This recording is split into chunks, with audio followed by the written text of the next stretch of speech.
እናስትልኝ ቀሲስ መላከ ብርሃን አስተራየ ጽጌ እንደምን አሉልኝ? እንኳን ደህና መጡ። እግዚአብሔር ይመስገን። እግዚአብሔር ይመስገን። ሁላችንም ከዚህ ከክፉ ዘመን ላይ ደርሰናል። በመጀመሪያ መላከ ብርሃን የሚለው ስሜ ካለንበት ዘመን ጋር የሚጋጭ በጨለማ ውስጥ ያለሁ ተልእኮዬን የረሳሁ ብርሃን ሁኑ ብሎ ክርስቶስ የተናገረውን ያጨለምኩ ሁላችንም ካህናት ጨለማ ውስጥ የገባን ስም አጠራራችን ሁሉ የተበከለ ስለሆነ መላከ ብርሃን ተብዬ ስጠራ አፍራለሁ፣ እሸማቀቃለሁ። ይችን አንሳልኝ፣ እንዲያውም አስተራየ ብትለኝም ደስ ይለኛል። እግዚአብሔር የተመሰገነ ይሁን፣ እዚህ ደርሰናል። መልካም። እኔ እንኳን ይህንን ስም የሰማሁት ብፁዕ አባታችን አቡነ መልከ ጸዲቅ መላከ ብርሃን ሲሉት በእርግጥ ሰምቻለሁ። እንደ መላከ ብርሃን አድማሱ ጀምሬ በሚጠሩበት እኔ ልጠራ አይገባኝም ሲሉ ሰምቻለሁ። ግን ያው ስም የተሰጠውት ስለሆነ ያንን መዳፈር እንዳይሆንብኝ ብዬ ነው። ለሁሉም ነገር ያው ካህን ነዎት፣ ቀሲስ አስተራየ ብዬ እንጠራና እንስማማለን በዚህ። እግዚአብሔር ይስጥልኝ። አመሰግናለሁ። ዛሬ እንደ ወትሮ ሁሉ የምናነጋገርበት ወቅታዊ ነገር አለ። ይሄ ብዙውን ሰው ያስቆጣ፣ አንዳንዶች የሚሰሩ ሰዎችንም በእውነት ቦታ የሚያሳጣ የቀረበ ሀሳብ አለ። የምንነጋገርበት በግለሰቡ ሳይሆን ከአእምሮ በፈለቀው በሀሳቡ ላይ ነው። ማንም ሰው ይሄንን የሚያዳምጥ ሊነጋገርበት የሚገባው ነገር ሰዎች የፈለጉትን ማሰብ ይችላሉና መናገር ይችላሉ ሲባል ግን ህብረተሰቡን በሚጎዳና ቀይ መስመርን ህብረተሰቡ ያሰለፈበት የሚያውገረገሩ ሀሳቦች ግን የነሱ በመሆናቸው የሰዎችን ስም እየጠራን እንነጋገርባቸዋለን። በዚህም ዛሬ የምንነጋገርበት ሀሳብ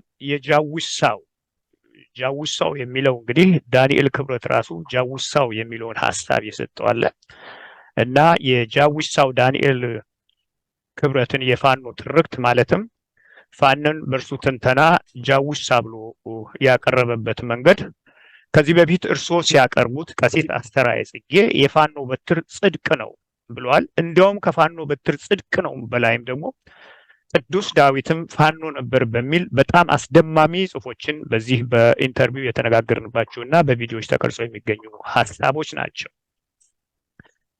ስለዚህ ይህ የጃዊሳው ሀሳብ የዳንኤል ክብረት ሀሳብ ፋኖን የተረጎመበት ሀሳብ እርስዎ ካቀረቡት ጋር የሚጋጭ ስለሆነ ይሄን የሚቃረን በመሆኑ እንዋይበታለን። ዋናው ቁልፉ ሀሳብ ይሄ ሆኖ እርስዎ ከዚህ በፊት ቀሲስ አስተራየ ጽጌ ዳንኤልን አሽሙረኛው፣ ነገረ ዘርቀኛ፣ ቀያፋ፣ ተላላኪ፣ ተስለክላኪ በተለይ ተስለክላኪ የራእይ ዮሐንስን 13:12ን ጠቅሰው የተነተኗቸው ጽሑፎች አሉ። ይህንን ጠቅሰው እንግዲህ ለንባብ አቅርበዋል።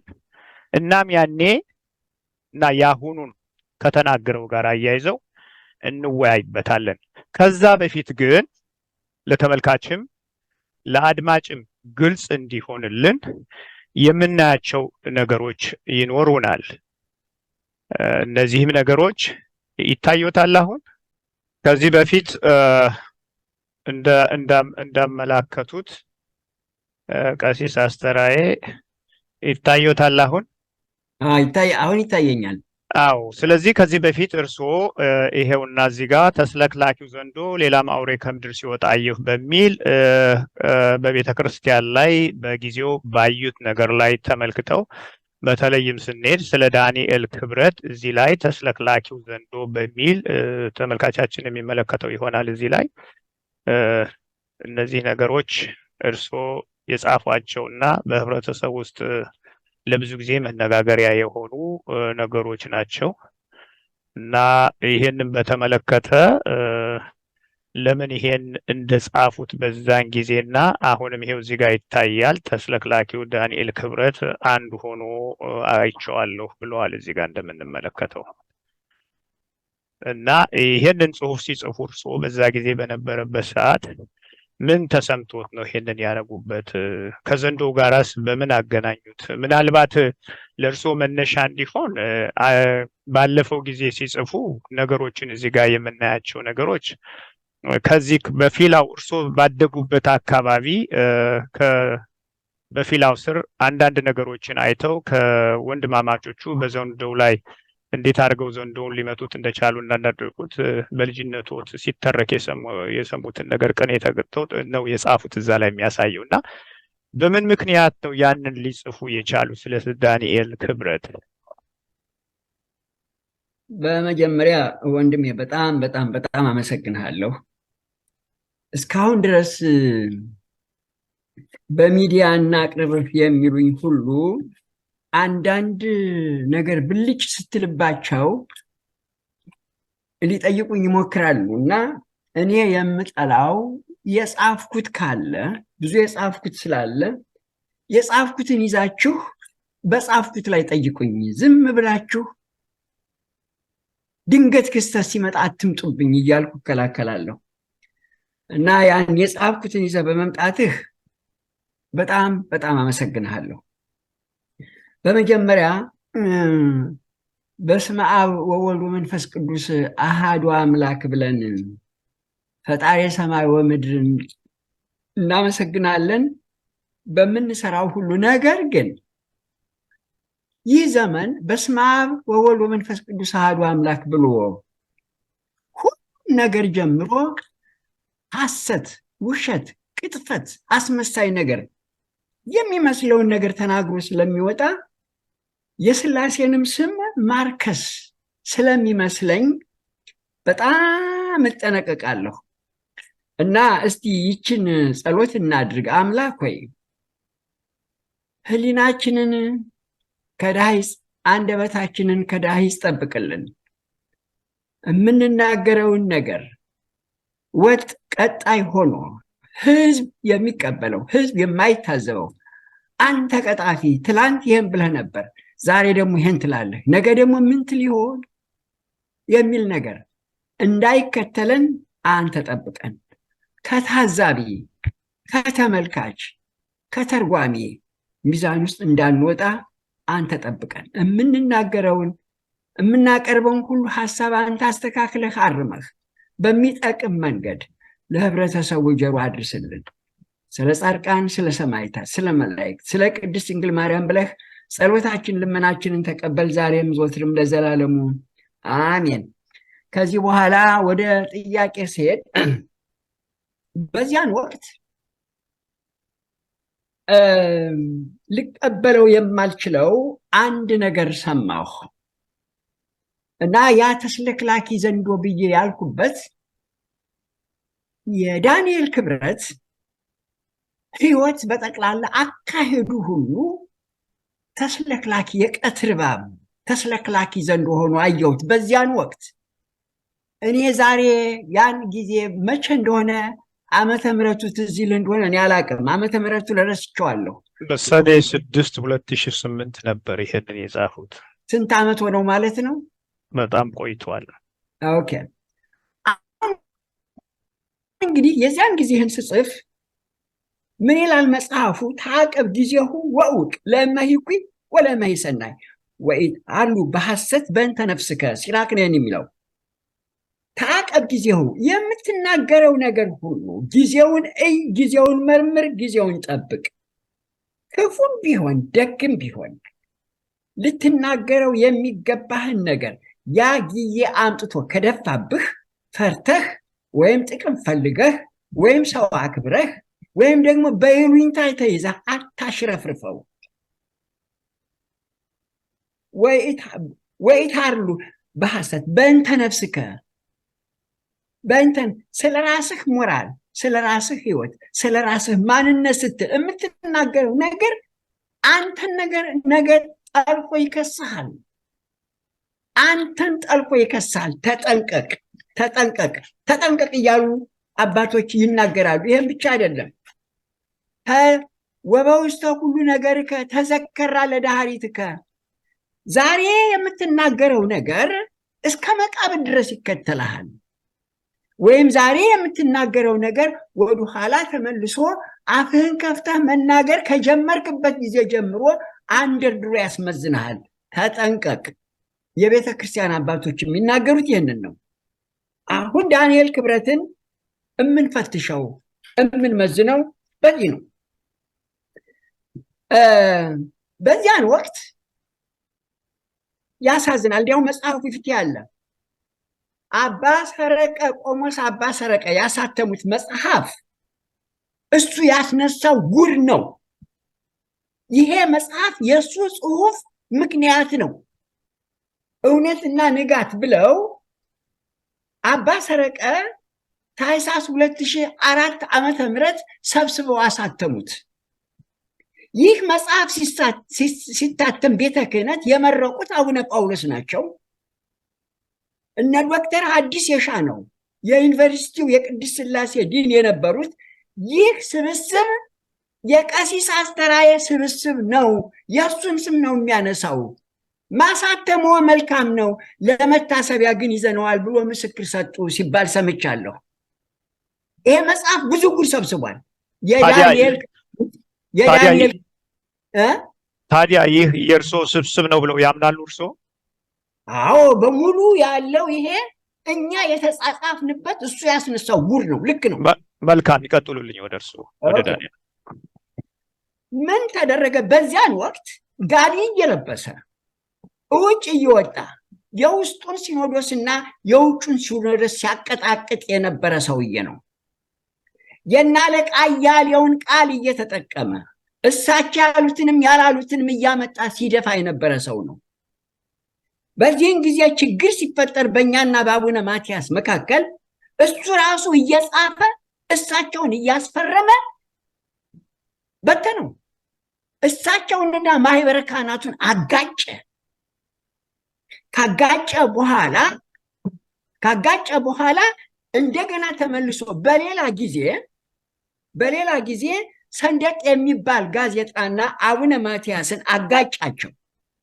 ግን እዚህ ላይ አቡነ ማትያስ ብሎ የሰጣቸውን ሁሉ ይፈርማሉ። እንዴ እሳቸው እኮ ያውቃሉ አይደል? እንደ አባታችን ቅዱስ አባታችን አቡነ ማትያስን ያውቃቸዋለሁ፣ አብረን ኖረናል።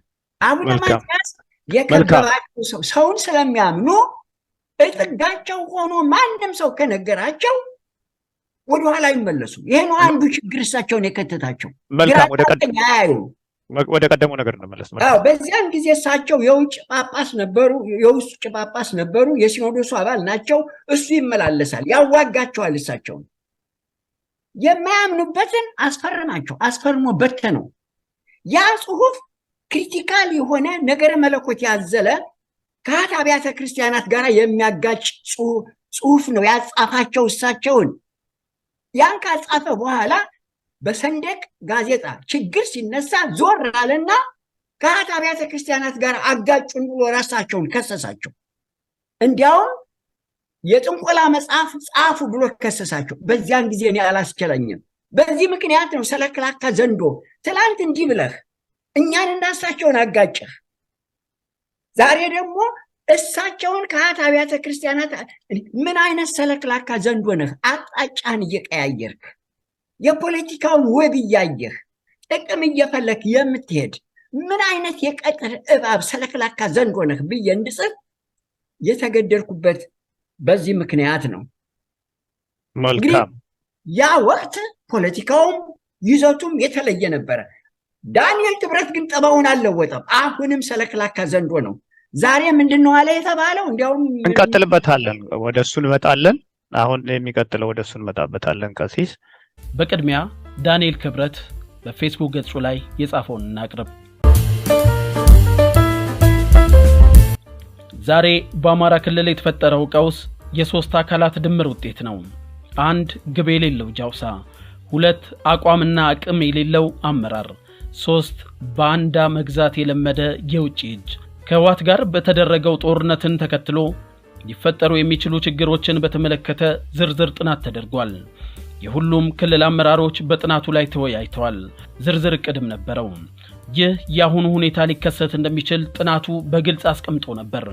አብዛኛው የክልሉ አመራር ግን በተቃራኒ ነበር የሚሰራው። የአማራ ክልል ህዝብ በተደጋጋሚ በእንባ ጭምር ተናግሯል። በተሳሳተ ፕሮፓጋንዳ ተነርቶ ከጦርነት የተረፈና የተዘረፈ መሳሪያ አንግቶ እየመጣ ያለው ጃውሳ ክልሉን እንደሚያቃውስ ህዝቡ ቀድሞ ተናግሮ ነበር። ሰሚ ግን አላገኘም። የጎጃምን የፖሊስ ኮሌጅ በመዝረፍ የጎንደር የንግድ ሱቆችን በማራቆት የሚጓጓዝ ማዳበሪያ ነጥቆ በመሸጥ የመንግስት የአገልግሎት ተቋማትን በማውደም የእርሻ ጊዜን በማስተጓጎል የ12ኛ ክፍል ፈተናን በማስተጓጎል ለህዝብ የሚደረግ ትግል ካለ የጃውሳ ትግል ብቻ ነው። ከእሳቱ ርቀው እሳት በሚያነዱ አካላት የሚመራው ትግሉ የጃውሳ ትግል ብቻ ነው። የክልሉ ህዝብ ገና ካሁኑ የአጋሚዶ የዝርፊያ ጥማት ማርኪያ ሆኗል። መፍትሄው ምርቱን ከገለባ መለየት፣ ከዚያም ምርቱን ወደ ጎተራ ገለባውንም ለእሳት መስጠት ነው። ሀገሩንና ህዝቡን የሚወድ ራሱን ከጃውሳው ይለይ። የአማራ ክልል ህዝብ ፈተናዎች አሉበት። የፈተናዎቹን ምንጭ ይረዳል። ፈተናዎቹን በሰለጠነ መንገድ እንዴት እንደሚወጣቸው ያውቃል። ጃውሳን የሚሸከም ትከሻ ግን የለውም። አይበላንዶ ስንት ክልል ይዘፈናል። ጃውሳ ማለት ይላል ዳንኤል ክብረት እንደጻፈው ሽፍታ፣ ወንበዴ፣ ነጣቂ፣ ቀማኛ በጎድጓዳ ምድር በጨፈቃ ዱር ያደባ መንገድ አላፊውን እየደበደበ የሚቀማ ወንበዴ ሲል አስቀምጦታል። ቀሲስ ይሄ በሱ ትንተና ከሄደ አሁን ባለበት ሁኔታ እርሶ የፋኖ በትር ጽድቅ ነው ብሏል። እንዲያውም ቅዱስ ዳዊት ፋኖ ነበር ብሏል። እውነት እሱ እንደሚለው ጃውሳ በሱ ትንተና ፋኖ ጃውሳ ነው? ለዚህ ምንድነው መልስ ያለው? በዚህ በስፋት እንወያይበታለን። ይቀጥሉ ቀሲስ አስራይ። ጃዊሳ የሚለውን እኔ ግዕዝም አይደለም አማርኛም አይደለም እኔ አላውቀውም፣ ከየት እንዳመጣው አላውቅም። ጃዊሳ ምን እንደሆነ እኔ አላውቅም። ነገር ግን ይህንን ቅጽል ለፋኖ ከሰጠው ጃዊሳ ምን ብሎ ነው እሱ ራሱ የገለጸው? እንዴት ተረጎመው? ጃዊሳን እንዴት ገለጸው? ጃዊሳን አሁን ቅድም እንደሰማነው ጃዊሳን እሱ ሲገልጸው ቀማኛ፣ ሽፍታ፣ ወንበዴ፣ ሰዎችን ጨለማን ተገን በማድረግ የሚነጥቅ ብሎ ነው። እና እኛ ይሄን ስም መልሰን ለራሱ ጃዊሳው ዳንኤል ያልነው ለራሱ ነው የሰጠነው ይሄንን። ምክንያቱም እርስዎ እንደሚሉት አሁን ፋኖን የሚገልጽ አይደለም። ምክንያቱም ፋኖ የፋኖ በትር ጽድቅ ነው ብሏል። ቅዱስ ዳዊት ፋኖ ነበር ብሏል። ስለ ፋኖ የተነተኗቸው ነገሮች አሉ። ከዛ ጋር አያይዘው እውነቱን ይንገሩን። ለሱ መልስ ይስጡት። አዎ እንዲያርጎ ከገለጸው እኔ አሁን እሱ ዲያቆን ነኝ ብሎ ነው። እንዲያውም ሙሐዘ ጥበብ እባላለሁ እያለ ነው የሚናገረው። ነገር ግን እስመ እምቃሉ ይታወቅ ጥበቢሁ ወትምህርቱም ቃለ ልሳኑ ከሚናገረው ንግግር አንደበቱ በሚፈልቀው ንግግር ምን ያህል ሐሰተኛ፣ ሸፍጠኛ፣ ቀጣፊ፣ አጭበርባሪ መሆኑ የሚታወቀው ከራሱ ንግግር ከራሱ አቀራረብ ነው። አቅጣጫውን እየቀያየረ ዳይሬክሽኑን እየቀያየረ የፖለቲካውን ዌብ እያነበበ ራሱ በሚጠቅመው መንገድ የሚሄድ ሰለክላካ ያልኩትን ዛሬ ሌላ እኔ አይደለሁም ቤተክርስቲያን የምትሰጠው ነገር አለ። ኦኬ ቤተክርስቲያን ለእንደነዚህ ያሉ ሰዎች ሳይበቁ ዲያቆን፣ ሳይበቁ ቄስ፣ ሳይበቁ ጳጳስ እየሆኑ የገቡትን መጽሐፋችን ዘንዘሪጡ ነው የሚላቸው፣ ወይም ድብድቁ ዘንዘሪጡ። ስለዚህ ዳንኤልን ዘንዘሪጡ ብለን ልንጠራው እንችላለን። አዎ ቤተክርስቲያኒቷ ካሁን ጀምሮ ዘንዘሪጡ እንጂ ዲያቆን አይባልም። ዳንኤል ክብረት ከእንግዲህ ወዲህ ዘንዘሪጡ። እኔ አይደለሁም ቤተክርስቲያኒ ናት ነባሩ የሚለው የለም ወይ ዘንዘሪጡ። ኦኬ እኔ አይደለሁም። እንደገና ደግሞ ሙሐዘ ጥበብ ብለው የሰየሙት ሰውዬ ስህተት ተሳስተዋል። አየኸው፣ እስመም ቃሉ ይታወቅ ጥበቢሁ ሙሐዘ ጥበብ ብለው ነው የጠሩት። ግን ከቃሏ ተነሳ ጥበብ አይደለም ካፉ የወረደው። ህምዛሩ የምር ታይተ ከናፍሪሁ። አየው፣ ባለፈው ጊዜ ተስለክላኪ ዘንዶ እባብ ነው ያልነው። ከእባብ የሚፈልቀው መርዝ ነው። ዳዊት ህምዛ አርዌ ምርታ ከአፉ የአርዌ መርዝ ይንጠበጠባል ይላል። ዛሬ ከዳንኤል አፍ የተንጠበጠበው የአውሬነት የእባብነት መርዝነት ነው። ስለዚህ ከዛሬ ጀምሮ ሌላ ስሙ ሙሐዘ ህምዝ ነው እንጂ ሙሐዘ ጥበብ አይደለም። ሙሐዘ ህምዝ መርዝ ማለት ነው። ዘንዘሪጡ ዘሙሐዘ ህምዝ በቃ ዘንዘሪጡ ዳንኤል ሙሐዘ ህምዝ ነው እንጂ ሙሐዘ ጥበብም አይደለም። ቤተ ክርስቲያኒቱ የሰጠችን መለኪያው ይሄ ነው። በመጣበት መንገድ ነው ቤተ ክርስቲያኒቱ የምትሄደው እንጂ የራሳችንን አይዲያ የራሳችንን ሐሳብ ማመንጨት አንችልም። ወዮላቸው በራሳቸው መንገድ ለሚሄዱ ለእንደነዚህ ያሉ ሰዎች ቤተ ክርስቲያኒቱ ቀምር አስቀምጠዋለች። እኔ ባካችሁ እናንተ የዘመኑ ቀሳውስት፣ የዘመኑ ዲያቆናት ቤተ ክርስቲያኒቱ ያልሰጠችንን እያዛችሁ አትውጡ። ስም አጠራርም አሰያየምም ከስም አጠራርም ስንወጣም ስናስገባም መስመር አላት ይቺ ቤተ ክርስቲያን። ከዛሬ ጀምሮ ዳንኤል ክብረት ዘንዘሪጡ ዳንኤል ክብረትና ሙሐዘ ህምዝ ዳንኤል ክብረት ነው እንጂ ዲያቆን ዳንኤል ክብረት ሙሐዘ ጥበብ ዳንኤል ክብረት የምትሉ ሰዎች ካላችሁ የተወገዛችሁ ናችሁ። እኔ አይደለሁም፣ ቤተ ክርስቲያኒቱ ናት። ዘንዘሪጡ የሚለውን እነባሩ ግሱ ላይ ሄዳችሁ ይዩት። ውግዘት በዛ እኮ ቀሲስ ሙሐዘ ህምዝ የሚለው ከዚህ በፊት ተስለክላኪ ዘንዶ ያልነውና የተረጎመው ራሱ ነው ያብራራው። በራሱ አካሄድ ነው ይህን ስም ያወጣው፣ እኔ አይደለሁም። ቤተ ክርስቲያኒቱ የምትለው ይሄንን ነው። ግን ከዚሁ ጋር አያይዘው ሐሳባችንን ሳንለቅ ድሮ ነው ልጅ ሆኜ ማለትም ያው ቤት ውስጥ ያለው ቤትና በቤተክርስቲያን አንዳንድ ነገሮች ሲነገሩ ሰማለሁ። አለቃ የሚባሉት እንግዲህ አራት መደባትን አለቆች የሚባሉት አራት በቤተክርስቲያን አራት ጉባኤያትን የሚመሩ ናቸውና የእናቴ ወንድም የሆኑት በዚህ ጉዳይ ላይ ስላሉ አለቃ ስለሆኑ ስለ ዲያቆን እንደው ከ25 ዓመት በኋላ ዲያቆን ሆኖ መቀጠል እንደማይችል እንደው ልክ ልሁን አልሁን ሲናገሩ ሰማቸው ነበር። በምን ምክንያት እንደተነሳ አላውቅም። ትንሽ ልጅ ስለሆንኩ ያንን ሳዳምጠው እና አሁንም ቢሆን ሰዎች ከዛ ሙያ ውጭ ሆነው ብዙ ነገር እየሰሩ እንዴ አርጅተውም ዲያቆን ነው የሚባሉት ምንድነው መስፈርቱ የዚህ ዲቁና? እንደው ትንሽ መስመር አልታሰብ። ወደ ዲቁናው ስንሄድ ከነገስቱ ጳውሎስ መጻሕፍት የሚሉት የተለየ ነገር ነው።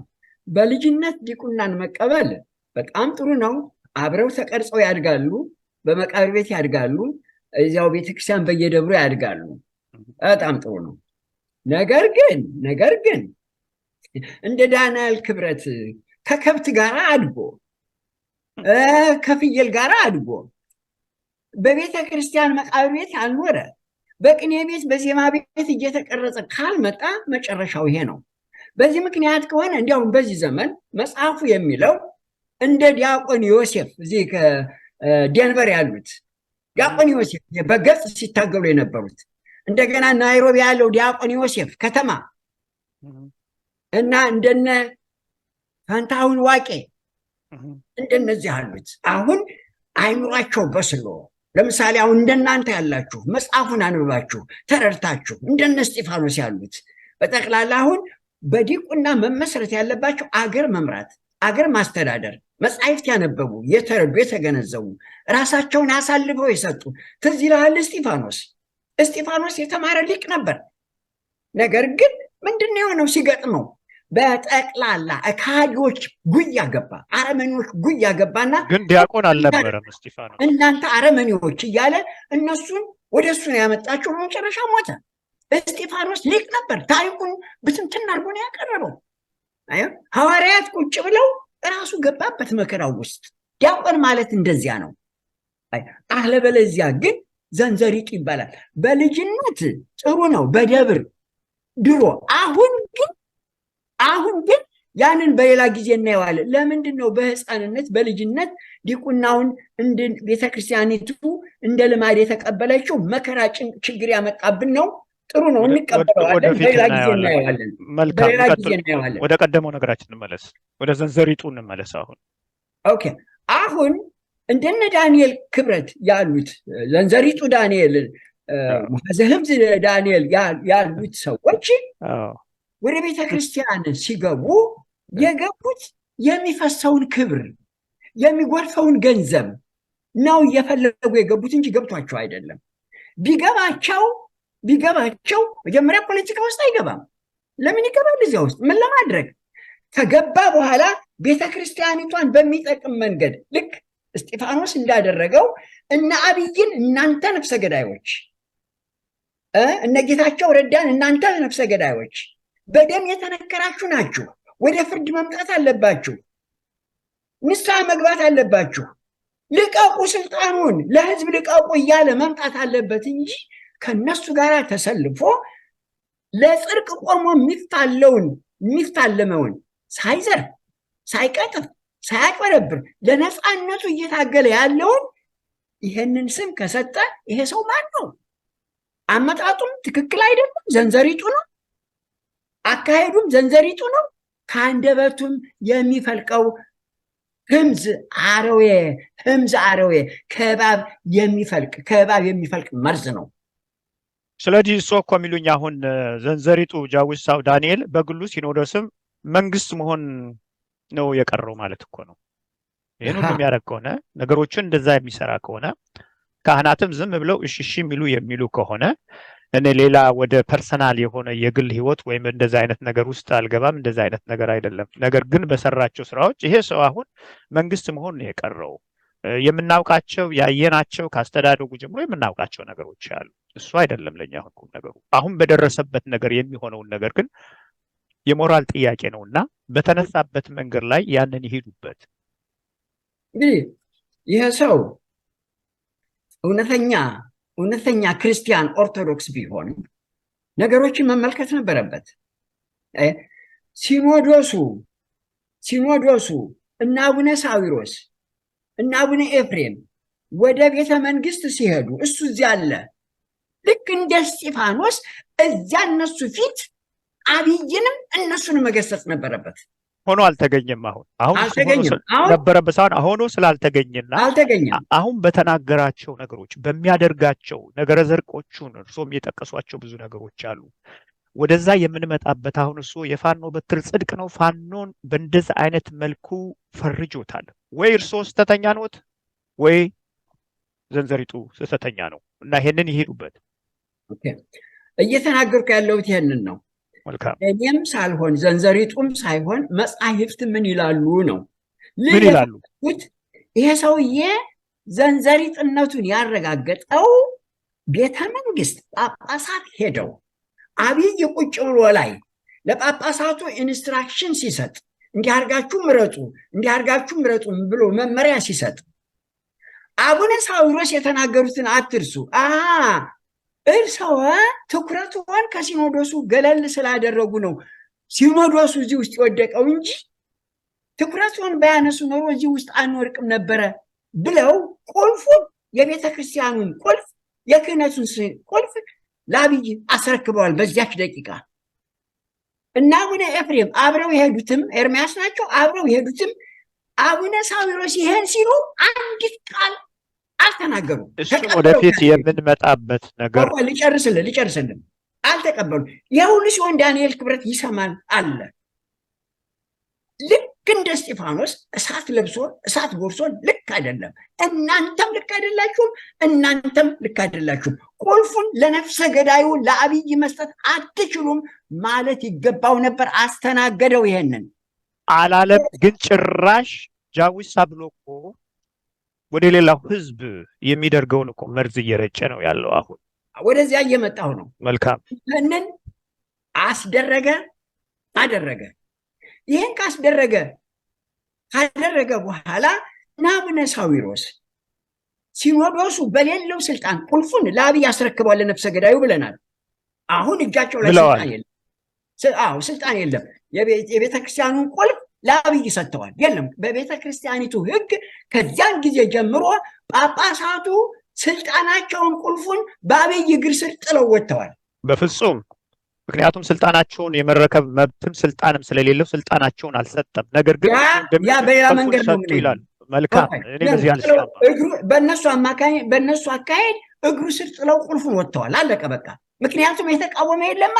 እናንተ ወይ የቤተ ክርስቲያኑን ቁልፍ ለአብይ ሰጥታችኋል ብለው አቡነ ማትያስም አላሉ፣ ሁሉም አላለም፣ እሱም አላለም፣ ተቀበሉት። ከዚያ በኋላ እና አቡነ ሳዊሮስ ሾሙ። ሲሾሙ በሌለ ስልጣን እና አቡነ ሳዊሮስን ሲያወግዙ ዲያቆን ዳንኤል ክብረት ምንም አላለም። አሁን ተሰለክላኪ ዘንዶ ነው። አሁንም ቢሆን ምንም አላለም። ኦኬ። እና አቡነ ሳዊሮስ ሲሰይሙ ምንም አላለም።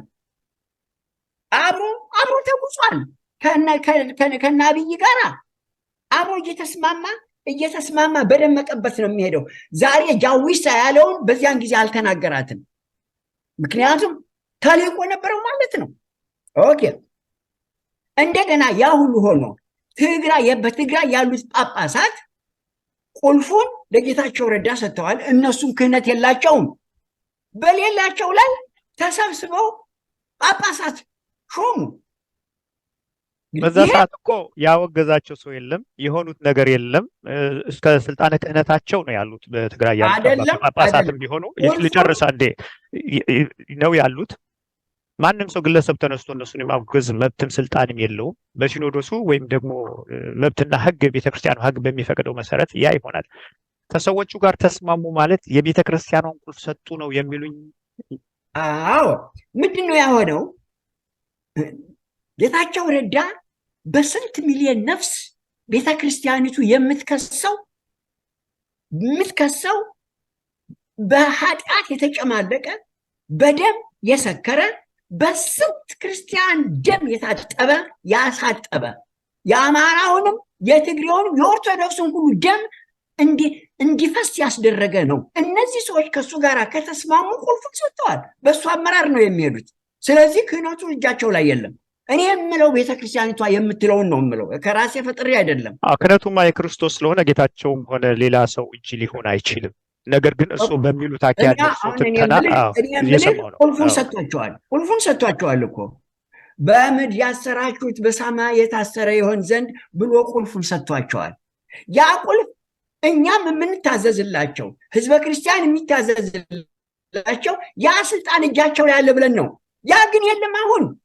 ምክንያቱም እነሱም ለጌታቸው ረዳ ሲስማሙ ለነፍሰ ገዳዩ መክሰስ ሲገባቸው አንተማ ማለት ሲገባቸው ደብረ ጽዮንና ጌታቸው ረዳ እናንተማ ከገባችሁ ስልጣን ከያዛችሁ ጊዜ ጀምሮ ስናጠምቅ የኖረውን ህዝብ ስታፈሱ፣ ስትገሉ፣ ስትደመስሱ፣ ስታጋድሉ ኖራቸዋል። ዞር በሉ አላሉም። በትግራይ ያሉትም ተስማሙ፣ ሄዱ። በዚያን ጊዜ ሁሉ የህዝበ ክርስቲያኑ ደም ስለፈሰሰ ምንም ነገር አልተናገሩም እነዚህ ሰዎች። እነሱም ክህነቱ የለም እጃቸው ላይ ባዶ ናቸው። አሁን እንግዲህ ተመልከት፣ በባዶ እጃቸው ኦሮሞ ሀገር ያሉትን እነሱ ግን እንደ ጊኒፒግ አድርገው ነው በትግራይ ያሉት ጳጳሳት ሌላው ሀገር ያሉትን ጳጳሳት አዲስ አበባ ያሉትን ጳጳሳት መሞከሪያ ጊኒፒግ ነው ያደረጓቸው። በርቱ ይሏቸዋል።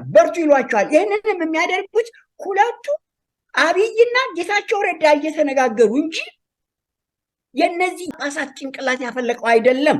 ይህን ስናገራት ግን እኮ ስናየው ግን የዚህ የአባቶቻችን የጳጳሳት መብትና ስልጣን መብትና መንፈሳዊ ሕይወት አሁን ከሚሏቸው ሰዎች በእጅጉ የመጠቀና የላቀ ነው። በምን መልኩ ቢሆን ነው እነሱ ለዚህ ሊንበረከኩ የሚችሉት ብለው የሚያስቡት?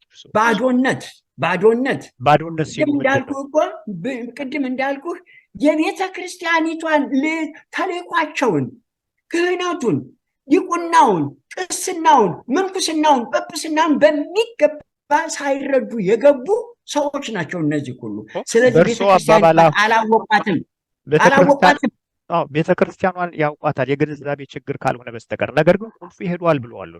እርሶ ቁልፉ ይሄዷል ካሉ ቁልፉ እንዴት ነው የሚመለሰው? እኔ የሚሄድ ቁልፍ አለ ብዬ አላምንም። ቁልፉ በእጃቸው ነው ያለው። የቤተክርስቲያኗ ቁልፍ በሰማይ ነው ያለው። አብ ወልድ መንፈስ ቅዱስ የሚመራት ቤተክርስቲያን ነች። አይደለም መንግስት፣ አይደለም ማንም እየተናገርኩ ያለሁት እኮ ክርስቶስ ቁልፉን ሰጥቷቸዋል። በሰማይማ ቁልፉን ሰጥቷቸዋል፣ ተረክበዋል። እነ ጌታቸውም ሆነ ሌሎች የሚጠቅሷቸው ሰዎች ሊወስዱት ሊያገኙት አይችሉም ነው። ታዲያ ቁልፉ ይሄዷል ካሉ በምን መልኩ ነው ታዲያ ህይወት ሊዘራ የሚችለው? ቁልፉን ኦልሬዲ አስረክበዋል። የሚወጋገዙት በሌለ ስልጣናቸው ነው፣ ባዷቸውን ናቸው ነው የምልህ። ስለዚህ ወደዚያ እየመጣሁ ነው። ስልጣንም አላቸው፣ ማውጋዝን መፍታትም ይችላሉ። የላቸውም። እኔ እኮ ቤተክርስቲያኒቱ የምትለውን ነው የምነግርህ። ያ ከተባለ እኮ እርሶም ተወግዟል ማለት እኮ ነው። እርሶም ስልጣን የለዎትም ማለት ነው። እዚያ ውስጥ የለሁም። አልተዋገዝኩም። ካህን ኖታ፣ የእርሶ አለቆች በመሆናቸውና የቤተክርስቲያን አለቃ በመሆናቸው አሁን ሰዓታችንን በዚያ እናባክ ነው። ቤተክርስቲያኒቷ ወደምትለው እንሂድ። እኔ የለሁበትም፣ አልተወገዝኩም። ግን ካህን ኖት፣ የቤተክርስቲያኑ ካህን ሆኖት ይመለከቱታል። እንዲያውም ቤተክርስቲያኒቱ ወይ ቁሙ ካህናቱ በጽድቅ ነው። ካህናቱ ነፃ ናቸው ቢገባን። እኛም ካህናቱ በአሜሪካ፣ በእንግሊዝ ሀገር፣ በካናዳ፣ በመላ ዓለም ያሉት የኦርቶዶክስ ቤተክርስቲያን ካህናት አልተወገዙም፣ ነፃ ናቸው። እንኳንና እኛ ቀርቶ አልኩህ የትግራይ ህዝብ በእነ አባ ጴጥሮስ አልተወገዘም፣ ነፃ ነው። እርስ የተናነቁት ጳጳሳቱ እርስ በርሳቸው ነው በስህተት ውግዘት በጠበንጃ እየተላለቁ ያሉት እንጂ ህዝብ ጋር የሚደርስ ውግዘት የለም። ህዝቡ ሳይሆን የተወገዘው መጀመሪያም ቤተክርስቲያን ስታወግዝ ህዝቡን ሳይሆን ካህናት እርሶን የመሳሰሉትና ሌሎች ቤተክርስቲያን አልዋገዘችም ነው የምልህ እኮ። ቤተክርስቲያን አልዋገዘችም። ታዲያ እነዚህ የቤተክርስቲያን አባቶች አይደሉ እንዴ? ምን አይደሉም እያልኩህ። ክህነቱን ሰጥተውታል፣ ኦልሬዲ ለናብይ ሰጥተውታል። የሉም፣ ባዶ ናቸው። አሁን በእርሱ አባባል ነው። አሁን ችግሩ ካህናቱ ቀሳውስቱ እኔ የምለው ቢገባቸው እንደ ግብፅ፣ እንደ አርመን፣ እንደ ሶሪያ፣ እንደ ራሻ ህዝበ ክርስቲያኑ እምነቱን ቢያውቅ ከካህናቱ ካወቁት ካህናት ጋር አየው ቀጥ ብሎ እናንተ ጳጳሳት ተመልከት። አሁን ለምሳሌ አንድ ነገር ልጠይቅህ ወይም ልግለጸው ይሄንን ግልጽ እንዲሆንልህ። የትግራይም ጳጳሳት ፓትርያርካችን ናቸው ብለው አቡነ ማትያስን ይቀበላሉ በቃላቸው። ሲሄዱ ግን ዘጉባቸው። ያም ራሱ ያስወግዛቸዋል። አየው፣ አንደኛ ክህነቱ የለም፣ በሌለ ነገር ይዘጉባቸዋል። በአፋቸው ደግሞ አባታችን ይሏቸዋል። እዚህም ደግሞ የትግሬዎችን ሰዎች ሲዋግዙ ከነ አቡነ ጴጥሮስ ጋር ቁጭ ብለዋል። እንደገና ደግሞ አልዋገዙም ይሏቸዋል። አካሄዱ ጅምር የወጣ ፖለቲካ ነው።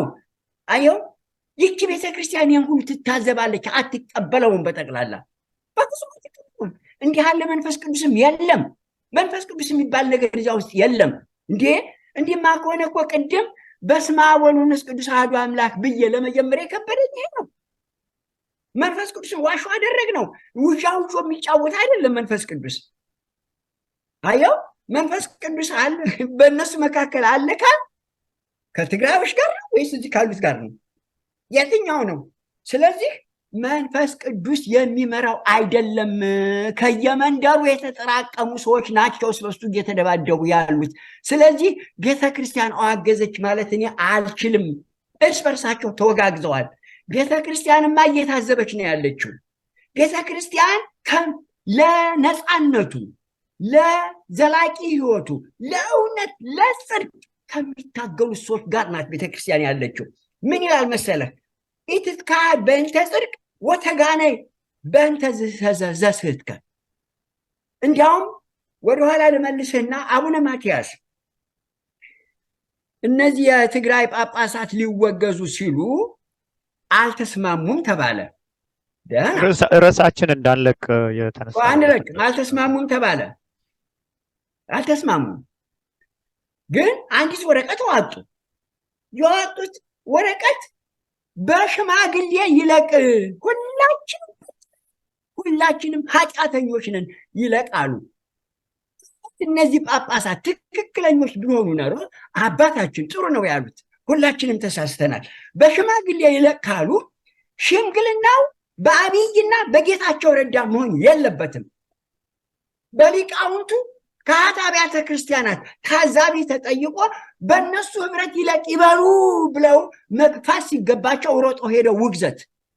ለምንድነው? የፖለቲካ ማካካሻ ነው የሆነው ውግዘቱ። እርሶም እኮ አውግዘዋል። እኔም በማስታውሰው ነገር ያንን አብረው የሚመልሱት ጥሩ ነው። ምክንያቱም ስንነጋገር ምን አሉኝ ከዚህ በፊት ሲኖዶሱ፣ በተለይም ሲኖዶሱ ያሉት ጳጳሳት አባቶቻችን በዛ በኩል ያሉት ያኔ ስንነጋገር እና አቡነ ሳዊሮስ ሲያፈነግጡ ዶግማውንም ቀኖናውንም ሰብረውታል አሉ።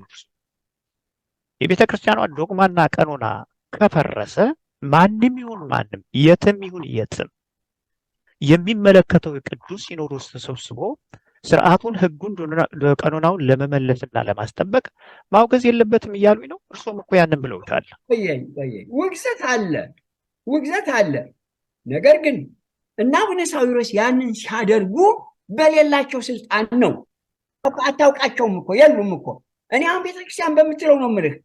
ምክንያቱም አቡነ ሳዊሮስ አብይን ትኩረት ከኛ አይለይ፣ በእነርሱ እንመራ፣ እርስዎ ትኩረትዎን ዘወር ስላደረጉ ነው የተሳሳት ነው ብለው በአንደበታቸው ከተናገሩ በሙሉ የማውገዙንም የመፍታቱንም ስልጣን ለአብይ ሰጥተዋል። ስለዚህ በሌለ ስልጣናቸው ነው የሰየሙት። ተሳስተዋል። እዚያ ላይ ነው ሁሉም የተሳሳቱት። እና መወገዝ የለባቸውም ማለት አይደለም። ንጹሐን የሆኑ ምዕመናን፣ ህዝበ ክርስቲያን፣ ካህናቱ፣ ሊቃውንቱ ማውገዝ ይችላሉ። እርሳቸው በመወጋገዝ ግማሾች አብይ ጋር እየተሞዳሞዱ፣ የትግራይ ደግሞ ሰዎች ከጌታቸው ረዳ ጋር እየተሞዳሞዱ ባሉ ሰዎች የሚወረወረው ውግዘት የቤተ ክርስቲያን ውግዘት አይደለም። እንደዚህ ካሉ እርስዎ አጠቃላይ ቤተ ክርስቲያኑ እርሱም የቤተ ክርስቲያኑ አካል ማንኛውም ካህን የቤተ ክርስቲያኑ አካል በመሆኑ ክህነቱም በቤተ ክርስቲያኗ የተሰጠና የጸደቀ በመሆኑ ሁላችሁ እርሱም በውጭም ሆነ በውስጥ የሚባል ነገር የለም፣ ሁላችሁም ስልጣነ ክህነት የላችሁም ወደሚለው ማደማደሚያ ስለምንሄድ ሁላችንም ጭቃ ላይ ወድቀናል፣ ምዕመናንም እናንተም ሁላችንም ሊሆን። ስለዚህ ይሄ የሚያስፈልገው ነገር ሁሉም ንስሐ ሊገባ ይገባዋል እንጂ በዚህ መልኩ ምንድን ነው ሊሉት ሊቃውንት የሚባሉትም ህገ እግዚአብሔርን ጠብቀው የሚመጡ እንጂ እዚያም የሚሉ ዘንዘሪጡ ነገር ይሄ ነው ችግር የመጣው። አየው አሁን አንተ የምትለኝ በጥቅሉ በቤተ ክርስቲያኒቱ ቋንቋ ስነግርህ ከአቡነ ማትያስ ጀምሮ እስከታች ድረስ ያሉት ሁሉ የሚከተሉት የራሳቸውን ስሜትና ምድራዊ ባለስልጣናት በነገሯቸው ነው እየተጓዙ ያሉት እንጂ ቤተ ክርስቲያኒቱ የምትለውን አይደለም ነው የምልህ። ለምሳሌ አሁን የትግራይን ሰዎች አስብ። ፓትርያርካችን ናቸው ካሉ በአንደበታቸው ካሉ ለምንድን ነው ሲሄዱ የዘጉባቸው? ያ ያስወግዛቸዋል። ሸፍጠኞች፣ ቀጣፊዎች ናቸው ማለት ነው። አየው ችግራቸው የጌታቸውን ረዳ እንዴት አድርገን እንፈጽም እንጂ ለትግራይም ህዝብ አላሰቡም፣ ለኢትዮጵያ ቤተክርስቲያንም አላሰቡም፣ ለክህነቱም አላሰቡም፣ በፍጹም አላሰቡም። ኤኒዌይ ጌታቸው ረዳም ሆነ ጠቅላይ ሚኒስትር አብይ የተባሉ ሰዎች የሲኖዶሱ አባል ባለመሆናቸው ይሄ የሁሉ የቤተ ክርስቲያኗ ችግር ካለ ችግሯን ራሱ አስተካክላ የምትሄድበት መንገድ ይሆናል እና ወደ ተነሳንበት አሁን ወደ ዘንዘሪጡ ዳንኤል ወተደናገረው ነገር ወደ ተነሳንበት ብንመለስ ምን ይመስሎታል?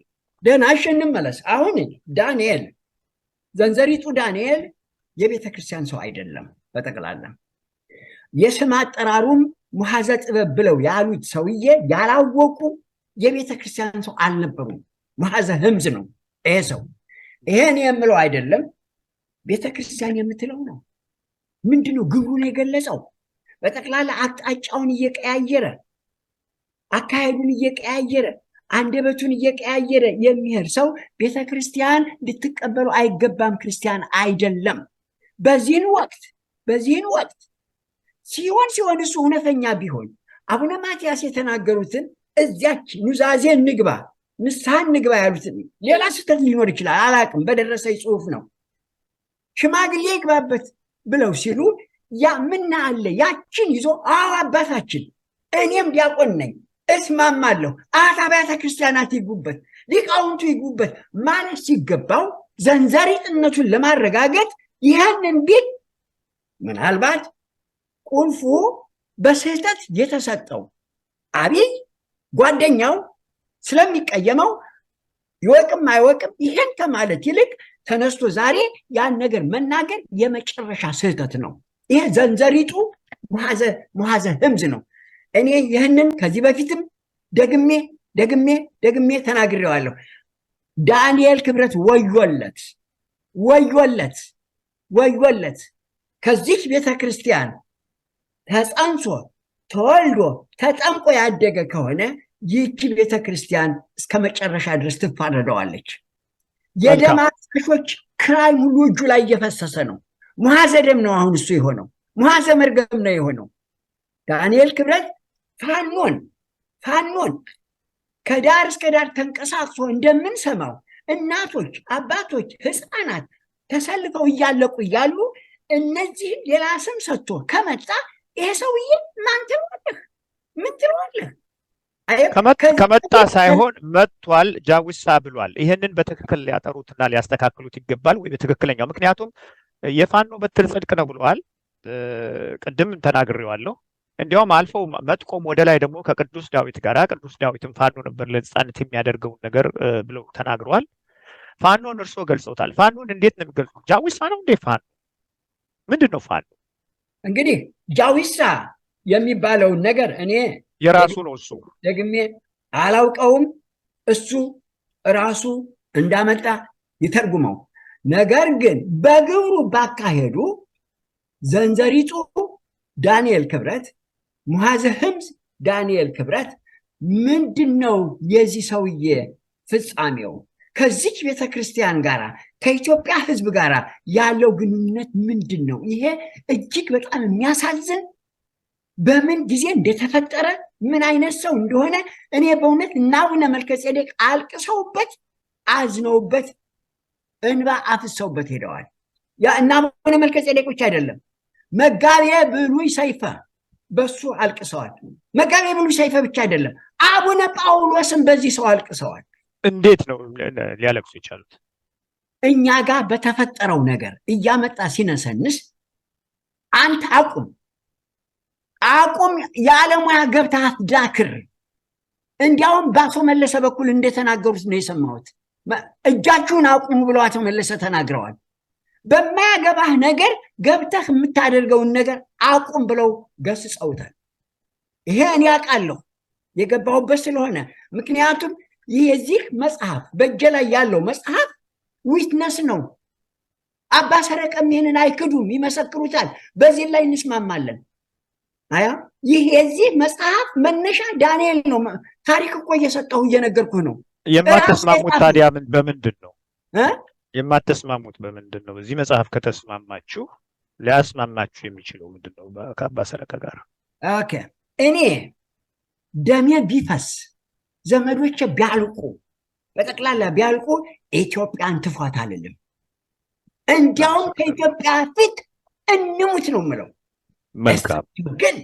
እሳቸው ግን ኢትዮጵያን ትፏት ሲሉ እስመ እንዴ ጸልዩ በእንተ ሰላም እስመ በሰላም ከውን ንብረትክሙ ብለው አባቶቻችን የሚነግሩንን ሁሉ ክደው ኢትዮጵያን ኤልዛቤል ሲሉ ትፏት ሲሉ እጅግ በጣም አዘንኩባቸው።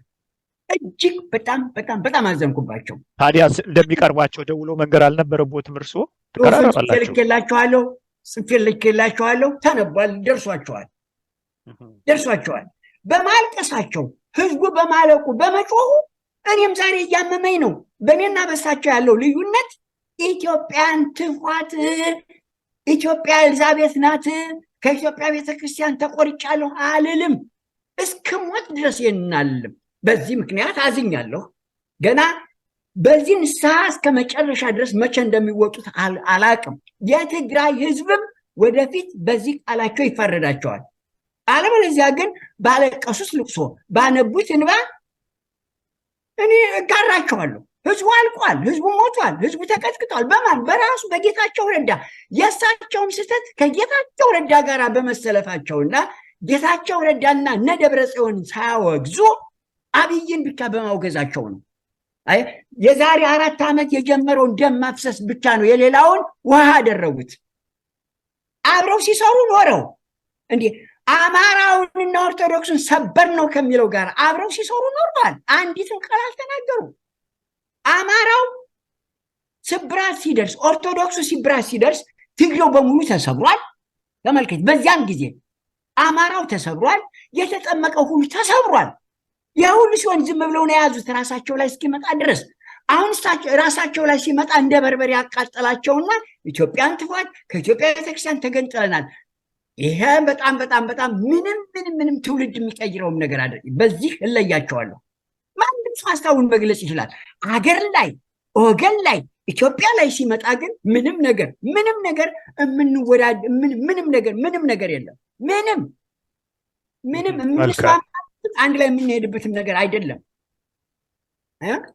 የምንለያቸው በዚህ ነው እንጂ ባለቀሱት ልቅሶ ባነቡት እንባ እንዲህ አብሬ አልቅሻለሁ ከትግራይ ህዝብ ጋር። እንዲያውም ትዝ ይልሃል ለአቡነ ማትያስ የጻፍነው እኮ ደብዳቤ ያለ ሽማግሌዎች ሁሉ ተሰብስበው አባታችን ህዝቡ እያለቀ ነው፣ ሲኖዶሱን ሰብስበው በትግራይና በአማራው ድንበር ላይ ድንኳን ተክለው ይጮሁ ከማለቁ በፊት ብለን እኮ ጮኸናል። እኛ እኮ ለፖለቲካ ፍጆት ብለን ዛሬ እኮ አምጥተን የምንናገረው አይደለም። ጽሁፉ ይውጣ። አባታችን ያም ባይሆን መስቀል አደባባይ ላይ ህዝብ አይለቅ፣ አብይ ሆይ ህዝቤን ጨረስከው፣ ጌታቸው ረዳ ሆይ ህዝቤን ጨረስከው፣ አቁሙ ብለው ለዓለም ይጮሁ ብለን እኮ ጮኸናል። እነሱ ግን ይህንን ቢሉ እነ ጌታቸው ረዳ የሚከሰሱ ሆነ። ከነዚህ ደግሞ ከአብይ ጋር የተሰለፉት ይህን ቢሉ አብይ የሚከሰስ ሆነ። ሁሉም የተጠጉበት የፖለቲካ ድርጅት እንዳይነካባቸው በሚያደርጉት ጥንቃቄ ቤተክርስቲያኒቷንና ህዝቡን አስበሉት። አቡነ ማትያስና እና አባ ሰረቀ እውነተኞች ቢሆኑ ኖሮ ህዝባችን የተጠመቀው አማራ፣ ኦሮሞ፣ ትግሬ ሳይሉ እያለቀ ያለው ህዝባችን ይሄ መንግስት ከመጣ ጊዜ ጀምሮ አብይም ከመጣ ጊዜ ጀምሮ እያለቀ ያለው ህዝባችን በእናንተ አመራር ነውና እንፋረዳቸዋለን ማለት ነበረባቸው። አዎ ግን እኮ ለፓትሪያርኩም እኮ ችግር ነው። ብዙ ጊዜም እርስዎ ያውቃሉ። በላይ እሳት በታች እሳት እንደገና ዳቦ የሚጠበሱበትን ጊዜያቶች ያውቋቸዋል እርስዎም። እና ለዚህ ሁሉ ተጠያቂ እሳቸው ብቻ ሳይሆኑ ሁሉም የሚጠየቅበት መንገድ ይኖራል ብዬ ነው የማስበው። በዛ በኩል ሲሆን የዛ ወገን ናቸው ይባላል። በዚህ በኩል ደግሞ የቤተ ክርስቲያን የሁሉም አባት በሁሉም አባትነታቸው ሊያደርጉ የሚገባቸውን እንዲያደርጉ ደግሞ ግፊት መኖር መቻል አለበት፣ ትብብርም ሊኖር ይገባዋል ብዬ እላለሁ። እና በቅዱስ አባታችን በአቡነ ማትያስ እና በዚህ በአባ ሰረቀ መካከል የሰማይና የምድር አይነት ልዩነት አለ። በአባትነታቸውም ባላቸውም የስልጣነ ክህነት መሰረት እና ሁለቱም ልናወዳደራቸው የምንችል አይመስለኝም። እና ወደ ማደማደሚያችን እንሄድ። ቀሲስ መጽሐፉ ምን ይላል? አንተ በምትለው አይሄድም። እስከ ትበጽሕ ለሞት ተባስ በእንተ ጽድቅ እስመ እግዚአብሔር አምላክከ ይትባስ በእንቲአከ ነው። አየው ሰው እንኳን እሳቸው የ41 የ60 ህዝበ ክርስቲያን ነፍስ መርከብ ውስጥ የሚቀዝበው እዚች ቤተክርስቲያን ውስጥ ገብቶ ፓይለቱ እሳቸው ናቸው። አየው ማንንም ማየት የለባቸውም ምለው የገቡት የለበሱት ልብስ በሙሉ ከዚህ በፊት ጽፈነዋል። እንዲያውም አንድ ቄስ ከዚያ ጠቅሶ ተናገረው እየተባለ ሰማለሁ። የለበሱት ልብስ ከራስ ቆር ጀምሮ እስከ ጫማቸው የሚያንጸባርቅ ያንን ነው። በሌላ ጊዜ እናመጣዋለን። ምን ይላል መጽሐፉ? እስከ ትበጽሕ ለሞት ተባስ በእንተ ጽድቅ እስመ እግዚአብሔር አምላክከ ብቻዬን ነው አትበል። እግዚአብሔር ካንተ ጋር ነው። ስለ ጽድቅ፣ ስለ እውነት፣ ስለምታምንበት ለህዝብ፣ ለቤተክርስቲያን፣ ለሀገር ስለሚጠቅም ነገር መልካም የሚሉኝ እኮ ትክክል ነው። ከዚህ በፊት ተነጋግረንበታል። አለባበሱ ምን እንደሚል ምን ትርጉም እንዳለው ተነጋግረናል። እኔ ልልዎት የፈለግኩት ግን ከአባ ሰረቃ ጋር ግን ሊወዳደሩ የሚገባቸው አይደሉም። ያንን ያንሱልኝ። እሱ ነው። ምክንያቱም ፓትሪያርክ ነው። ከአባ ሰረቃ ጋራ ይወዳደራሉ ማለት ሳይሆን በጣም ጥሩ አመሰግናለሁ። ኦሮሞዎችም ፓትሪያርካችን ናቸው ይላሉ፣ ትግሬዎችም ፓትሪያርካችን ናቸው ይላሉ፣ አማራዎችም ፓትሪያርካችን ናቸው ይላሉ፣ አብይም ፓትሪያርክ ናቸው ይላል። ጌታቸው ረዳም እርሶም ይላሉ፣ እኛም እንላለን፣ ሁላችን እንላለን። እኔ አልካድኩም እኮ ይስሩበት ነው የምለው። አሁን እኔ የምለው እሳቸውን ከአባ ሰረቀ ልዩ የሚያደርጋቸው የሁሉም ፓትሪያርክ ናቸው። ትክክል ነው። ስለዚህ ሁላችሁም አትጠቀሙብኝ፣ ዞር በሉ፣ በቃ አለቀ። መልሰው ታልቀው ቅድም አባትነቴን ከተቀበላችሁ አቁሙ፣ እዚህ ላይ አቁሙ። ስለዚህ ቁልፉን ከጌታቸው ረዳ እነሱ ወርውረ ሰጥተዋል። ለአካባቢ ነጥቀው የቤተ ክርስቲያኑ ቁልፍ እኔ አባት ነኝ፣ ፓትሪያርክ ነኝ፣ ሁላችሁም ካመናችሁብኝ አሁን ጀምሮ እረፉ በጠቅላላ። መልካም። አሁን ይህንን ቁልፍ ለሊቃውንቱ እና ለህዝበ ክርስቲያኑ እና ለአብያተ ክርስቲያናት አስረክቤያለሁ እስካላሉ ድረስ ከአባ ሰረቀ የተለዩ አይደሉም። በፍጹም አይደሉም። መልካም። የስልጣነ ክህነታቸው ደረጃ ይለያቸዋል። የኢትዮጵያ ኦርቶዶክስ ተዋሕዶ ቤተክርስቲያን አባት ናቸው። የሁሉም የማንም ከብሔር ከምናምን በጸዳ አባት ናቸው። በዚህ በቅዱስ አባታችን ይሄ ነው። ከአባ ሰረቀ ጋራ ምንም ሊገናኙ የሚችሉ አይደሉም። እርስዎ ካሉት በዛ በኩል ይወስዱታል። ነገር ግን አሁን ለፓትርያርክ ወብፁዕ ወቅዱስ አቡነ ማትያስ አሁን ባለው ሁኔታ ሊያስተላልፉላቸው የሚገባው የትህትና መልእክት ምንድን ነው? እንደ ልጅነቱ እኔ አባቴ ሆይ ቅድመ ፕትርክናዋ አብረን ብዙ ወደፊት የምንጠቅሰው አስፈላጊ ከሆነ በአደባባይ የምናዋጣው የሚፈቅዱልኝ ከሆነ ከዚህ በፊት አባታችን ምን ልርዳዋ ስለ ቤተክርስቲያን የምትለውን በል ብለው አዝዘውኛል። ዛሬ የምለው ቤተክርስቲያን የምትለውን ነው፣ ራሴ ፈጥሬ አይደለም። አባታችን ዛሬ በህይወት የሌሉት እኔና እርስዎን በዚች መሬት ጥለውን ይሄዱት የሁለታችንም አባት አቡነ መልከጼዴቅም ልጄ እኔን እስክትከተል ድረስ እውነቱን ቤተክርስቲያን የምትለውን በል ብለውኝ በትእዛዛቸውን ተቀብያለሁ። ይህንን ደግሜ ተናግሬዋለሁ። ስለዚህ አባታችን ሆይ ወንድም ሆነኝ እንደማልዋሽ ያውቃሉ፣ አዝዘውኛል። ቤተክርስቲያን የምትለውን በል ብለውኛል። ዛሬም የምነግርዎ ቤተክርስቲያን የምትለውን ነው። ወዲያ ወዲህ አይበሉ፣ አይዋሽቁ። ቀጥ ብለው ይችን ድምፅ ያስተላልፉ። የኢትዮጵያ ቤተክርስቲያን የሚያስታርቋት አብይና ጌታቸው ረዳ አይደሉም። የሚያስታርቋት በጥጎ ያሉት ጳጳሳት አይደሉም። እነሱማ ታዩ። እነሱ ስምዖን ተጠቀሙ። የእርሶን የዋህነት ያን ፓትርያርክ ይላል፣ ይህም ፓትርያርክ ይላል። እዚህም ቁጭ አድርገው ያልተስማሙበትን የትግራይን ሰዎች አገዙ። ያንንም ተቀበሉ። በር ተዘጋቦ ያንንም ተቀበሉ። ሁሉንም እየተቀበሉ በመሄድ እኛንም ኮንፊውዝ አያድርጉን። ቤተክርስቲያንን አገርንም ይዘዋት ገደል አይግቡ። ለእርሰውም የሚጠቅመው ለሀገር የሚጠቅመው ለቤተ ክርስቲያን የሚጠቅመው የአሃት አብያተ ክርስቲያናት አንድነት እዚህ ላይ ነው። እንግዲህ ቦታውን ለነሱ ይስጡ፣ ለነሱ ይልቀቁ። እርስ በርሳችን ስንጨቃጨቅ እኛም ማንፈታው ከሆነ ዳኞች ይፍቱት አይባልም። እዚህ ላይ ቦታውን የአሃት አብያተ ክርስቲያናት የጋራ የሆነ ቀኖና የጋራ የሆነ ነገረ መለኮት ያለን አምስቱ አብያተ ክርስቲያናት ሽማግሌ ልከው ሊቃውንቱ ተሰብስበው እነሱ ብቻ ናቸው የሚፈቱት። ስለዚህ ቁልፉን ለነሱ ይስጡ። ይችን አድርገው ቢሞቱ ለሀገርም ውለታዋሉ፣ ህዝቡንም አተረፉ። ይሄ ነው መልእክቴ። ማብራሪያ እዛ ላይ ያስፈልጋል። ቦታውን ይልቀቁ ሲሉ ምን ማለት ነው? አሁን ለእርቁ ማለትም ለሊቃውንት ጉባኤ ቦታ ይስጧቸው ማለት ይሆን? አሁን ፓትርያርክነቱ ይስራ ስራ ምንድን ነው የሚያደርጉት? በጠቅላላ ህዝቤ ሆይ አዳምጠኝ፣ የሄድንበት ስህተት ነው። ቅድም እንዳሉት ወተጋነ በእንተ ስህተትከ ያንን ጥሩ ጠቅሰዋል። ስለ ኃጢአታችን እንነጋገር፣ ስለ አበሳችን ስለ በደላችን ይቅርታ እንጠይቅ ብለዋል። ጥሩ ነው።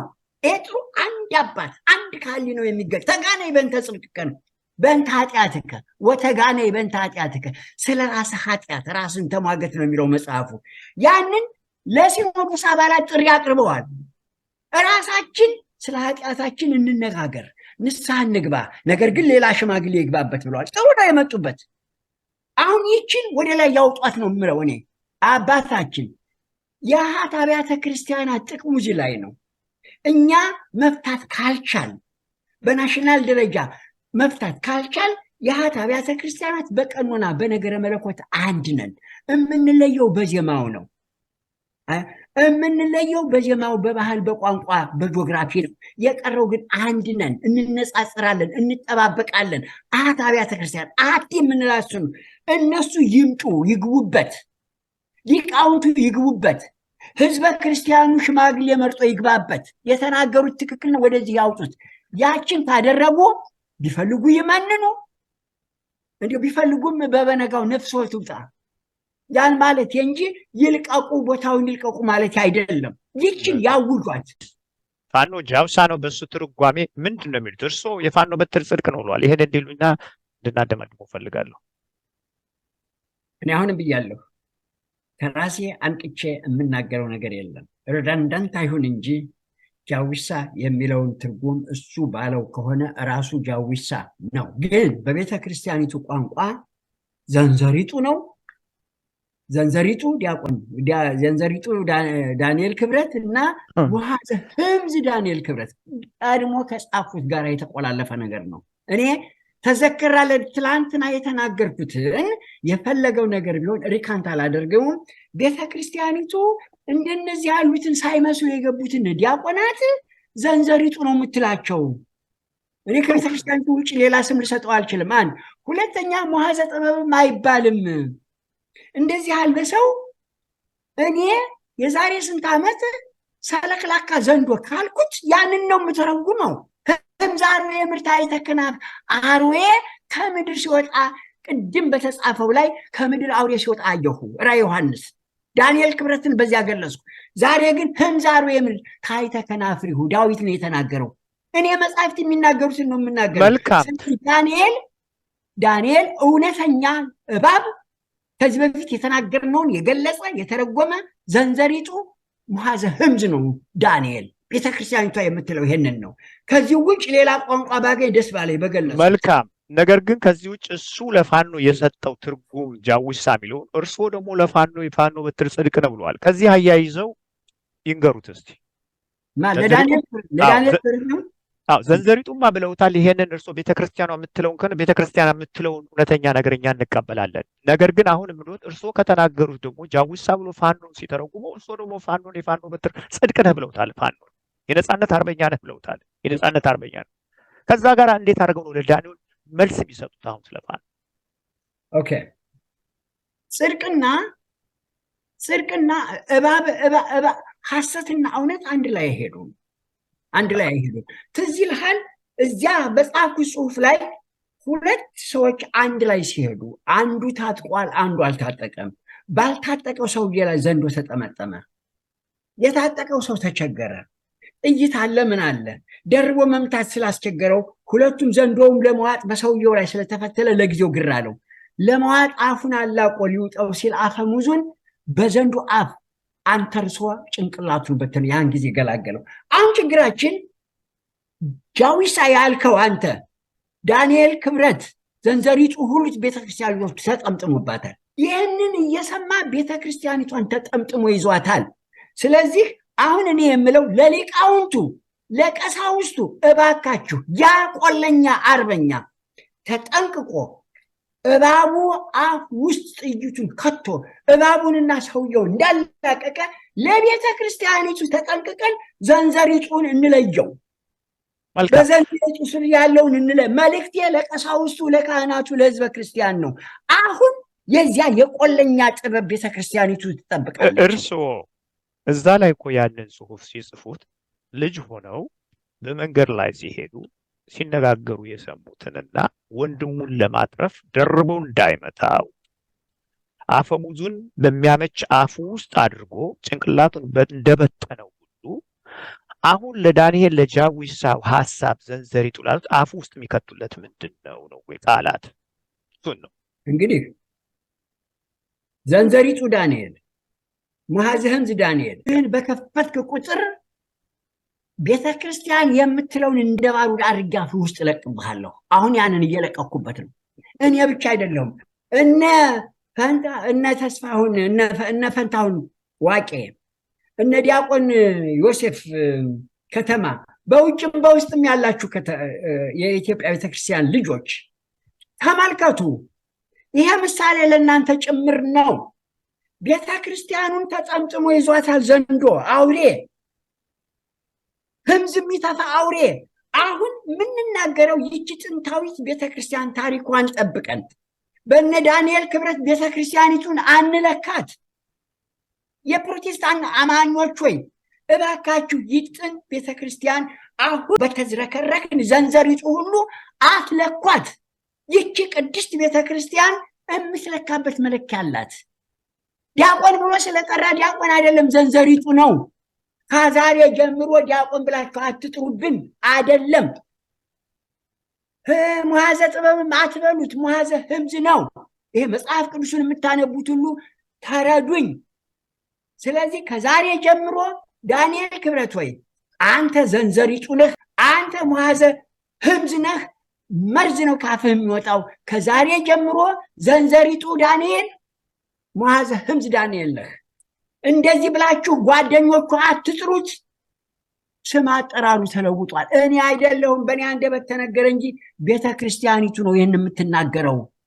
ይሄ ትክክል አይደለም የሚል ከመጣ መጽሐፉ ይውሰደው። ስለ ፋኖስ ምን ይሉታል ታዲያ? አሁንም ራውንድ ቡሽ ነው። ስለ ፋኖ ምን ይሉታል? የጻፉት እነሱ የተናገረው ልዩ ነው። አሁንም ርዕሳችን ያ ነው። ስለ ፋኖስ ምን ብለው ነው የሚነግሩት? ፋኖነቱን አይልቀጥ ወጽድቅን ታግዘክሙ ነው። የድሮ የአባቶችህን ባህሪ እንዳትለቅ፣ የአባቶችህን ወኔ እንዳትለቅ። ኢትዮጵያ የምትለዋን መድረሻዬ አማራ መነሻዬ ብለሃል። እኔ ደግሞ በቅስናዬ የኢትዮጵያ ኦርቶዶክስ ቤተክርስቲያንና አማራ መነሻዬ፣ በአማራው በአራት ብትር የተቀጠቀጠው ሁሉ ከዚህ ድምፅ ጋር እንዲሰለፍ፣ መድረሻችን ግን ኢትዮጵያ ናት። ኢትዮጵያን ትፏት ያላችሁ ንስሐ ግቡ፣ ንስሐ ግቡ። ህፃናቱ ምን አሏችሁ? በኢትዮጵያ የሰፈሩት እናቶች ምን በደሏችሁ? ይህንን መርከብ ነው የሰበራችሁት፣ ያቃጠላችሁት። ተጸጸቱ፣ ተመለሱ። አብረን እንቁም። የትግራይ ካህናት፣ የትግራይ ህዝብ ሆይ አብረን እንቁም። አልተወገዛችሁም። የተወጋገዙት የተናነቁት እርስ በርሳቸው ነው። የትግራይ ካህናት ህዝቡ ተወገዙ የሚሉት ውሸት ነው። ውግዘት የሚባል ነገር የለም። እናታችሁ ቅድስት ቤተክርስቲያን አልተዋግዛችሁም፣ አልተወገዛችሁም። የተወጋገዙት እርስ በርሳቸው የሚደባደቡት ሰዎች ናቸው። የሚወገዙት እንደነ ዘንዘሪጡ ያሉት እንደነዚህ ያሉት ናቸው። እንደገና ውግዘት ቅዱስ ነገር ነው። ዝም ብሎ አፍ እንደዋጣ እየተመዘዘ የሚወረወር አይደለም። ውግዘት ሲወገዝ ጸሎት ተደርጎ የጸሎቱ ስነ ስርዓት ሕጽበተ እህል ሁሉ ተነግሮ እኛ እያየ ነው። ሊቃውንት እየተስማሙበት ነው ውግዘት የሚደረገው። ውግዘቱ ሲሻርም በዚያ መንገድ ነው። እንዲህ ዝም ብሎ እየተንጫጫ ውግዘት እንደገና ማቀፍ፣ እንደገና ውግዘት እንደገና ማቀፍ፣ ውግዘቱም ልክ አይደለም። እንግዲህ ስላዳመጣችሁኝ እግዚአብሔር የተመሰገነ ይሁን። ወገኖች በርቱ። ያጠፋሁት ነገር ካለ ይቅርታ ጠይቃለሁ። ከኢትዮጵያና ከኢትዮጵያ ቤተክርስቲያን በላይ ማንም የለም። እነ ፈንታሁን እነ ተስፋሁን እነ ፈንታሁን ዋቄን የሚታገሉትን እውነት የሚናገሩትን ከአንደበታቸው ትክክል የሚወጣውን እንከተላቸው። ዲያቆናቱን እንስማቸው። እኔ ዛሬ በህይወቴ ፈንታሁን ዋቄ ለሚናገረው እታዘዘዋለሁ፣ አብሬው እሰልፋለሁ። ለማህበረ ካህናቱ በአንድነት የሚሄዱ ከሆነ እስበሳቸው የራሳቸውን ሀሳብ እያመጡ ህዝብ ላይ የማይበትኑ ሚዲያው ስላላቸው አስቀድመው ስለተደራጁ እያመጡ ህዝቡ ላይ ይደፉበታል። ቤተክርስቲያኒቱ የማትለውን ወጥ ያልሆነ ነገር ሲና አምና የተሰራው ዘንድሮ ይደገማል ብዬ እፈራለሁ። ወንድሜ በሚቀጥለው ብታቀርበኝ እናብራራዋለን። ይሄን እንሄድበታለን። መልካም፣ በሚቀጥለው እንሄድበታለን። ስለነበረን ቆይታ ቀሲስ አስተርአየ ጽጌ እንደ ሁልጊዜው ሁሉ እግዚአብሔር ይስጥልኝ። አመሰግናለሁ። በጣም አመሰግናለሁ። እግዚአብሔር ከሁላችን ጋር ይሁን። በሰላም ያገናኝ።